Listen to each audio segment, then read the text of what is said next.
Lecture 21, Al-Andalus, Islamic Spain.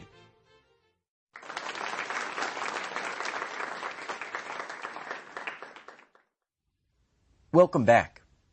In our last lecture, we examined the history of Anglo-Saxon England in the 8th, 9th, and 10th centuries, and we saw how in certain respects the history of Anglo-Saxon England was going to follow a different trajectory from that of the Carolingian Empire. Anglo-Saxon England, for example, experienced substantial Viking settlement across a large chunk of territory, especially in the north and the east. We saw how Anglo-Saxon England experienced not one but two major waves of Viking attacks, with the second wave taking place around the year 1000. And this second wave of Viking attacks was going to have both direct and indirect consequences for Anglo-Saxon England, setting it apart from the continent. Directly, the second wave of attacks led to the absorption of Anglo-Saxon England for a brief period into a Scandinavian empire.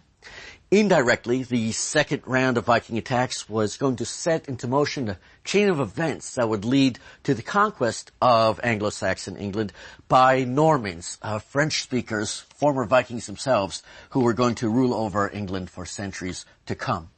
Today we're going to turn to another territory beyond the boundaries of the Carolingian Empire. We're going to turn to Islamic Spain, or Al-Andalus, as the Arabs called it. And we're going to focus on Al-Andalus because Al-Andalus was, in the 8th and the 9th and the 10th centuries, the most economically advanced and sophisticated part of Europe, surpassing even Italy in that regard. And we're going to focus on Al-Andalus because it was already during the early Middle Ages the most religiously and ethnically complex part of Europe. It had substantial populations of Muslims, Christians, and Jews living side by side, and it's during this period that Spain starts to earn its reputation as the land of three religions. You might recall that between 711 and 716, Arabs and Berbers from North Africa had conquered most of Visigothic Spain as part of the general expansion of the Arabs following the death of Muhammad in 632. Most of Visigothic Spain falls to the Arabs and the Berbers, and a frontier is formed in northern Spain along the Duero and the Ebro River valleys that will separate Islamic-ruled territories to the south and Christian-ruled territories in the mountainous north of Spain, where the kingdoms of Castile and Leon and Aragon are going to take shape. The Muslim victors established a new capital for themselves in Al-Andalus. Instead of Toledo, which the Visigoths had used as their capital, they choose Cordoba, which was located farther to the south, closer to North Africa, on the Guadalquivir River.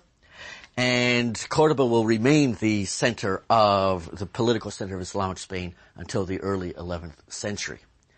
Until 756, Islamic Spain is part of a vast empire under the authority of the Caliph of Damascus. And the Caliph is the chief religious official within the Islamic world. He's the successor of Muhammad. The chief Muslim official in Spain, or the emir, is a governor who is appointed either directly by the Caliph in Damascus or by the Caliph's own representatives in North Africa. However, between 750 and 756, a curious set of developments far away in the Islamic world were going to have important repercussions for Al-Andalus and would lead to Al-Andalus becoming an independent kingdom free of the control of the Caliphate. Up till 750, the caliphs in Damascus came from a dynasty known as the Umayyads. But in 750, there was a coup d'etat in Damascus, and the Umayyads found themselves overthrown by a new dynasty known as the Abbasids. The Abbasids were going to move the caliphate from Damascus to Baghdad, where it would remain for centuries. They were also going to try and kill as many members of the Umayyad dynasty as they could to prevent the possibility of an Umayyad return. And they were largely successful in eliminating the Umayyads. One member of the Umayyad dynasty, however, managed to get away, and his name was Abd al-Rahman. Abd al-Rahman fled from the Abbasids, and he fled to the furthest ends of the Islamic Empire, which means Al-Andalus, or Spain. And there he rallied supporters, defeated the local emir in battle, and as a result, in 756, Abd al-Rahman I, as he's known, becomes the new emir of Spain.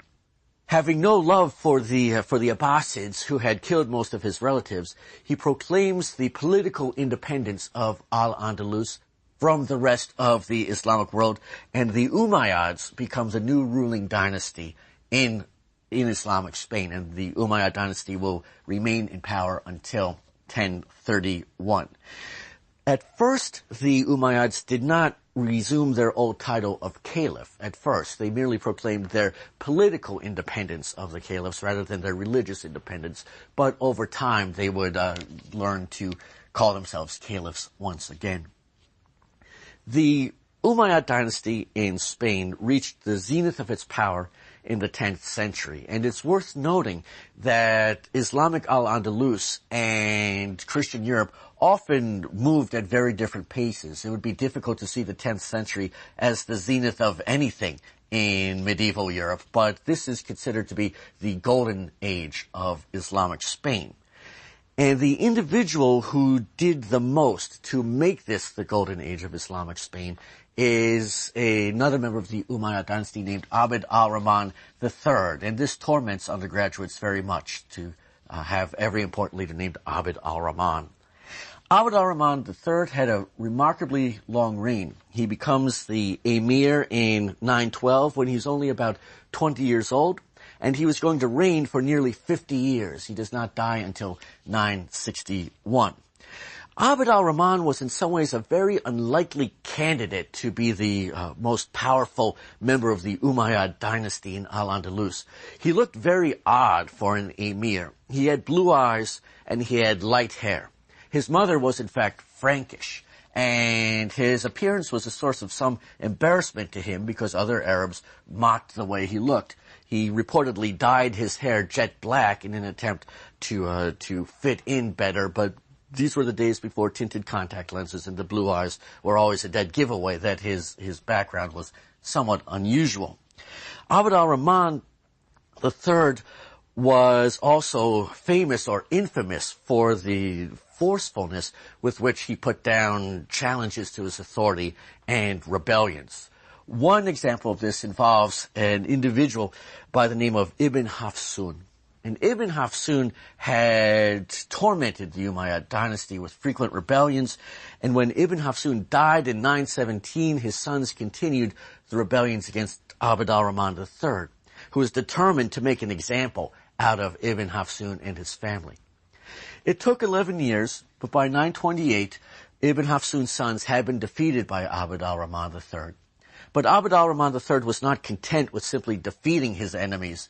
He found the corpse of Ibn Hafsun, which had been buried for 11 years, and he had it disinterred and publicly crucified once again, or what was left of the corpse publicly crucified, to send a message to his enemies that even in death there was no escaping from Abd al-Rahman III, that he would find you and punish you eventually.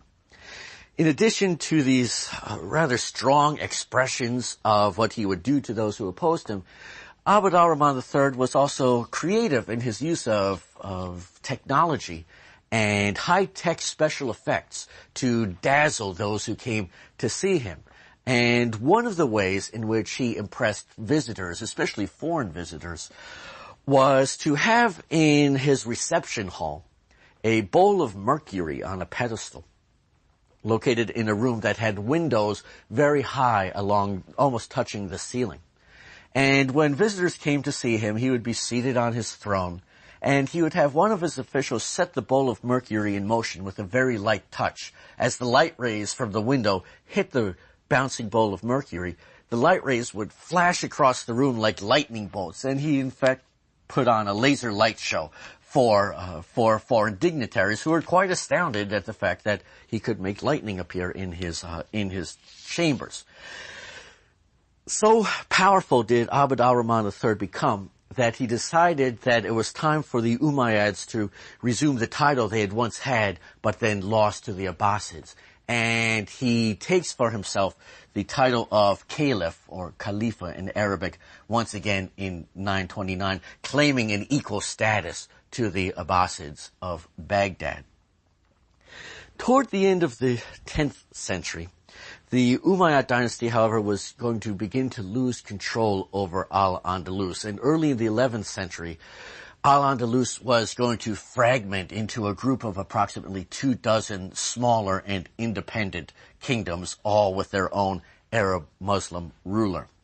And the reason for the fall of the Umayyads and the end of the Caliphate in Spain, well, most of it is due to someone by the name of Al-Mansur. Al-Mansur, whose real name was Ibn Abi Amir, Al-Mansur is a title that he used of himself, was not a member of the Umayyad dynasty, but gained control over the Umayyads. And this was going to cause a great deal of resentment within Al-Andalus, especially on the part of other aristocratic Arab families who resented Al-Mansur for being an upstart. Al-Mansur managed to foil a plot to kill an Umayyad caliph, a plot in 976. And the caliph's name was Al-Hisham II. Al-Hisham II was a young boy at the time of this plot to kill him. He was only about 10 years old. And thanks to saving the young caliph's life, Al-Mansur was able to control this caliph until Al-Mansur's own death in 1002. Now, Al-Mansur, in addition to turning the Umayyad caliphs into puppets whom he could control, also tried to raise his prestige within Al-Andalus to make his control of the government acceptable to others by waging war non-stop against the Christians of the north of Spain. And he won a number of notable victories against the Christians of the north who feared him greatly. Among his most spectacular raids and victories, well, his sack of Barcelona in 985 reverberated throughout much of the Christian world. But even more importantly came his attack in 997 against the town of Santiago de Compostela. Santiago de Compostela is located in the far northwest of Spain, and it was the site of one of the most famous Christian shrines, the shrine of St. James of Compostela. Already in the late 10th century, this was a major pilgrimage center in Europe, and even today, many pilgrims in Europe travel to the shrine of St. James. In 997, Al-Mansur sacked the shrine and carried off the bells of the church there, and he did not hesitate to boast openly about his exploits against the Christians of the north. Like any good ruler in Al-Andalus, he is a very literate and in his own way cultivated individual who writes poetry, some of which concerns his military exploits. And from his poetry we learn that Al-Mansur was far from a humble man. He penned the line, "Thus I surpassed in power all men of power, and I excelled them all in glory until I found none to excel."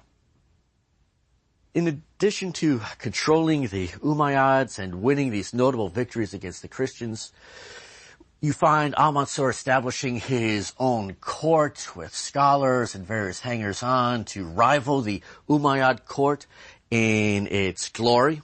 About the only thing he does not do is to take the title of caliph himself, because he understands that if he were to do that, this might unify the other members of the Umayyad dynasty against him or lead other Arab aristocrats to oppose his control, and he's sensitive to the possibility of rebellion against him.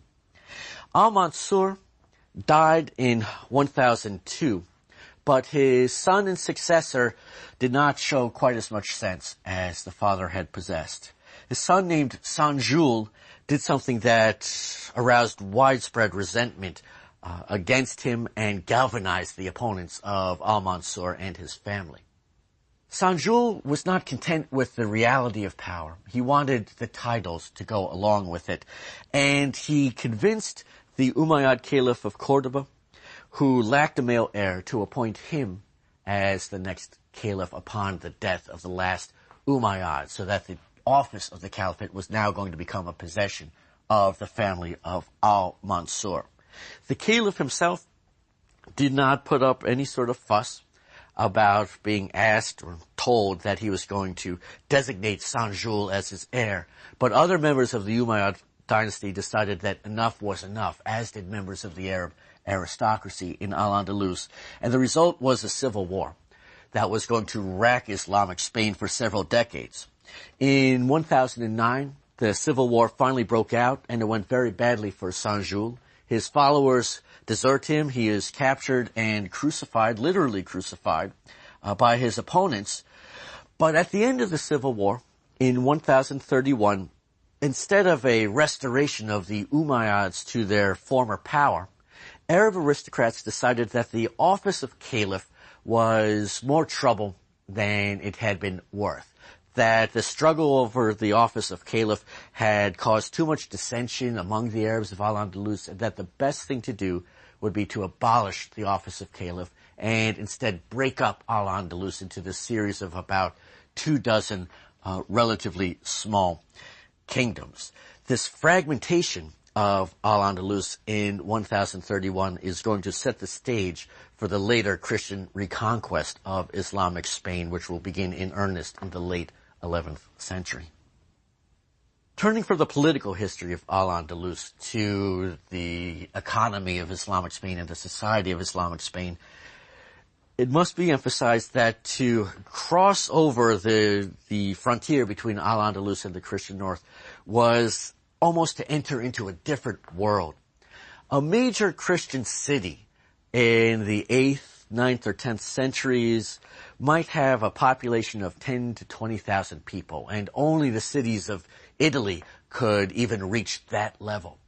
The population of Cordoba during the period of Umayyad rule was somewhere between, estimates vary, but between 100,000 and 250,000 people, which is to say that the largest city of Al-Andalus dwarfed in size anything that you could have found in Christian Europe at the time. And while Cordoba was unusually large because it is the seat of Umayyad government, there were numerous other cities in Al-Andalus whose population might have reached 40,000 or 50,000 people. Al-Andalus was simply far more urbanized than Christian Europe was. Al-Andalus was also more sophisticated economically in that it had substantial commercial contacts with other parts of the world via the House of Islam. It has substantial commercial contacts with China and with India, thanks to Arab traders traveling from one end of the House of Islam to the other. The primary purpose of Spain in the Arab commercial world is to provide raw materials to North Africa and to the Middle East. To provide wood, for example. There wasn't very much of that in North Africa or in the Middle East, but Spain could export wood. It could export foodstuffs, including grain. It could export metals, which is one of the things that had attracted the Romans to Spain in the first place. And in return for exporting these raw materials, Al-Andalus was able to acquire luxury goods from as far afield as Asia. Trade between Al-Andalus and the Christian North, while it exists, is relatively sluggish, and Al-Andalus is very much focused on North Africa and the eastern end of the Mediterranean. And the reason for the relatively limited economic contacts between Al-Andalus and the Christian North is that the Christian North was simply too underdeveloped economically to afford the goods produced in Islamic Spain, whereas the money was at the eastern end of the House of Islam. The Arabs transformed Spain in various ways, bringing with them new technologies, new foodstuffs that were going to make Spain much more productive agriculturally than it had been before the Arabs had come there. Now, the Romans had brought with them to Spain some of their own agricultural techniques. They had introduced new types of irrigation, for example, which is vitally important to Spanish agriculture because Spain is an arid place. But the Arabs were going to effect a much more drastic transformation of the agricultural life of Spain because they had a lot of experience in trying to grow food in a place where there is not much rain. They had a great deal of experience with various irrigation systems, and they were going to bring with them these sophisticated methods of irrigation to Spain. And the Arab irrigation systems that are introduced into Spain in a process that historians sometimes call the Syrianization of Spain, as Spain adopts these new crops and technologies from elsewhere in the Islamic world, These new irrigation technologies fall into two categories. Firstly, the Arabs bring with them a tremendous knowledge of how to use canals and gravity flow to get water from distant rivers and mountains down to the plains so that you can use them to water your crops. The Arabs had also developed sophisticated methods of using wells and water wheels, hydraulic wheels, to bring water from deep under the ground, using animals that would walk around and around these wheels. And once you bring the water to the surface, you can also use that to irrigate your land. And it is not surprising that many of the Spanish words having to deal with irrigation, such as the word for well or the word for canal, are in fact Arabic words that were absorbed into the Spanish language. In addition to bringing technology with them to Spain, the Arabs brought crops with them to Spain. Crops that were heavily dependent on water and which therefore could not be grown in Spain very well before the Arabs had come. It's hard to think of a more quintessentially Spanish food than rice, as anyone who's lived in Spain and had to eat paella day after day after day can attest. The Arabs bring rice to Spain and introduce what is going to become the basic staple of Spanish cuisine. And they introduce other crops that, important as they are for Spain, are going to perhaps be even more important for the areas colonized by Spain in the New World. Sugarcane, for example, is an Arab import to Spain. And cotton, where the word itself, cotton, derives from Arabic, is introduced by the Arabs at a relatively late date in probably the late 11th century. The agricultural changes brought by Arabs to Spain happened fairly swiftly. Already during the 8th century, you can see the farming practices of Spain transformed as the Arabs employ the tactics they had known from home, and as local Christians, seeing how effective these techniques are, begin to adopt Arab techniques themselves. Slower to develop were elements of Islamic high culture. In the 8th century, Spain is a dusty frontier outpost of the Islamic world. It was not the place you went to study astronomy or mathematics or to find Greek manuscripts of philosophy, for example. But the high culture of the Islamic world was going to follow the relatively mundane elements of how you grow food into Islamic Spain, especially during the 9th and the 10th centuries, as you start to see Islamic Spain become an important intellectual center in Europe and even in the whole house of Islam. During the course of the late 9th century and especially during the 10th century, scholars begin to congregate, Muslim scholars and Jewish scholars as well, in Spain. And the scholars in Spain earned a reputation for great proficiency in certain fields, especially in science, and especially in the fields of mathematics and astronomy. In addition to attracting important scholars, Al-Andalus became a repository for many important manuscripts, especially Greek manuscripts of philosophy that find their way to this end of the Islamic world.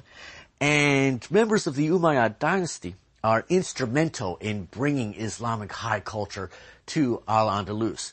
Abd al-Rahman III himself is very literate and very interested, genuinely interested in scholarship, as is his successor, someone named Al-Hakam, who ruled from 961 to 976. Al-Hakam was reputed to have a library containing more than 400,000 volumes, and while that number is almost certainly an exaggeration, it seems fair to say that he possessed a library that was bigger than anything, far bigger than anything you would have found in Christian Europe at the time. Evidence of the reputation that Al-Andalus developed intellectually comes from the life story of someone named Gerbert of Aurillac. Gerbert is a Christian who is probably the most important mathematician in 10th century Europe. And when Gerbert wanted to learn about mathematics, wanted to go to the most important center of mathematical learning, his choice, naturally enough, was going to be Al-Andalus, because he knew there he could find texts and scholars that far exceeded anything available to him in any Christian territory. And in the 960s, he travels down to Al-Andalus, perhaps going as far as Cordoba, in order to learn about his chosen field. The Islamic conquest of Spain is going to make Al-Andalus an important center of learning. It is also going to give Al-Andalus a remarkably complex society because of the religious and ethnic diversity that could be found there. It's the only area on continental Europe where large numbers of Christians and Jews and Muslims are going to coexist for hundreds and hundreds of years. The Christians of Al-Andalus, those who are living under the Umayyads and their successors, are known as Mots Arabs. And the Mots Arabs were treated reasonably well under Islamic rule, although certainly there are some restrictions that are placed upon them, and they have a second-class citizenship, as it were, within Al-Andalus. Mots Arabs and Jews are peoples of the book. Muslims regard them as having been the recipients of genuine, if imperfect, divine revelations. The Old Testament and the New Testament are regarded as containing the will of God as revealed at earlier periods, and so they have to be accorded certain respect. As peoples of the book, Mots Arabs and Jews are allowed to practice their religion within Al-Andalus, and the Mots Arabs are given a certain amount of autonomy as well in Islamic Spain.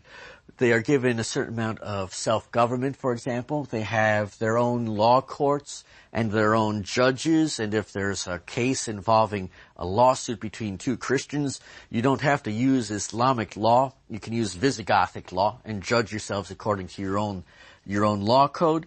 It is possible for Mots Arab Christians to hold positions in the Islamic government, although if you had aspirations to rise very high in the Islamic world, you would certainly convert to Islam rather than remain a Christian, because that would limit your ability to become very influential in the society of Al-Andalus.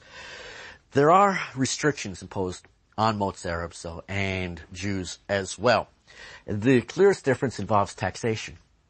Mots Arabs and Jews have to pay a special tax, the jizya, as a sign of their submission to Islamic rule.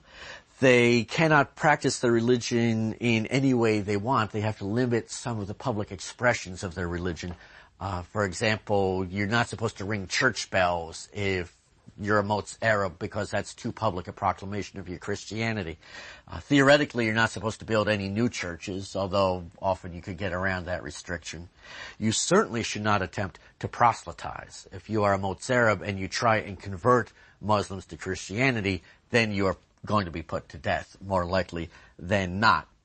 Mots Arabs often found themselves restricted physically as well. If you go to a town such as Seville or Cordoba, there's usually a special quarter that is reserved for the Mots Arabs, because it makes it possible for you to supervise the activities of Christians that much more easily.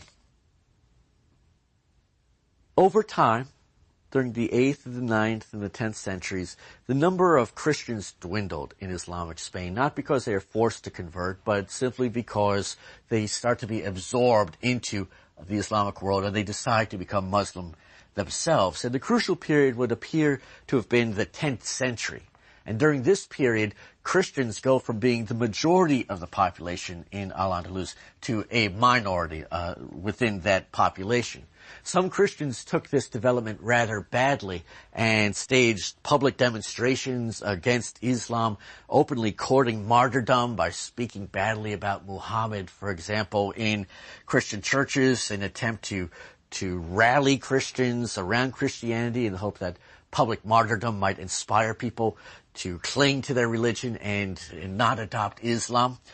But such open demonstrations of Christianity and such martyrdoms were not sufficient to turn the tide. And as a consequence, when the reconquest of Spain by the Christian North begins in the late 11th century, the territories being reconquered are in fact substantially Muslim in population, and Christians compose only a relatively small number of individuals. Now, to conclude, Islamic Spain is, during the early Middle Ages, one of the most dynamic and economically developed areas of the European continent. Strongly connected to the rest of the world commercially, Al-Andalus is highly urbanized. It has an unusual amount of religious and ethnic diversity. It has a commercialized economy and a sophisticated high culture. This has led some historians to romanticize the history of 10th century Islamic Spain in particular, to see it as a golden period of cohabitation of Jews and Christians and Muslims. We don't wish to romanticize 10th century Spain by any means. High politics in Al-Andalus are brutal, and Christians and Jews are subjected to certain religious and legal disabilities. Nonetheless, the very nature of Al-Andalus as the land of three religions is going to make it a very important site of cultural exchange between the Islamic and Christian worlds for the rest of the Middle Ages. In our next lecture, we will return to Carolingian Europe, and we're going to examine some of the ways in which the Carolingian period can be regarded as having ushered in the Middle Ages.